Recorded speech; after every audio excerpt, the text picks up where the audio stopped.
Hey guys, welcome back to the 21 convention. I'm here with Socrates. Spoke the first day. You're the kickoff speaker. I was. Amazing speech. Kind of mind-blowing, just a topic I wasn't expecting whatsoever, but, well, I was expecting it from you, but not a real common topic to, the general twist of things. Can you give the viewers just a quick overview or synopsis? Yeah, we went a little long. Unfortunately, I wasn't able to cover everything I was intending, probably about 2/3 of it, and a lot of it pretty quick.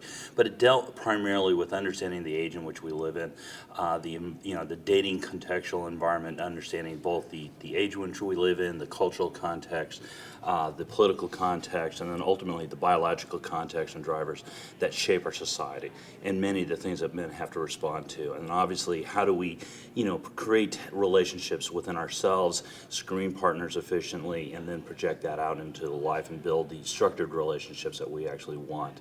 And we answer that by developing relationship skills, management skills, and then relationship maintenance skills. I think you called it the relationship talk or the sex talk that your father never had with you. Yeah, right? That was the alternative pitch too, a really long-winded one that was kind of a search engine created type element. I think the original title was "Relationship Building in the Earthquake Landscape of Post-Feminist Culture." Right. That just doesn't roll off the tongue, but ultimately was the discussion your father never had about with you about relationships. And I think it's vital that everyone hear this talk. I mean, it's so important. People just, they go into relationships without any plan, without any idea what they're doing, and then they end up, well, why did it work?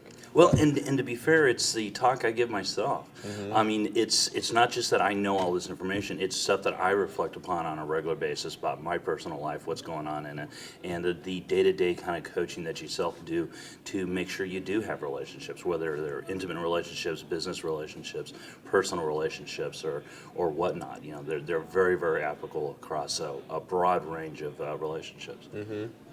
And what brings you to the event? Why is it that you come? God, to sit down and say I want to hear the speakers would be the primary one.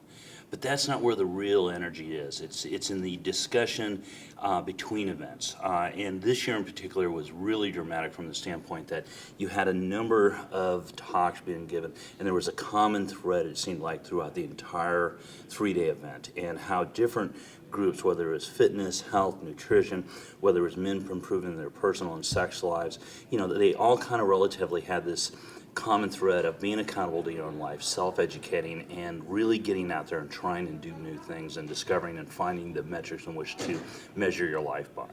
And to hear that from a number of different ways was phenomenal. And it was through small conversations, it was through group conversations in between, and then hearing the latter speakers actually tie their talks in from previous ones, so they fed upon the other. And it was just a absolutely tremendous 3 days. Yeah. It really was. I agree. Yeah. Thanks so much for coming. Pleasure. Thank you for having me. Socrates, guys.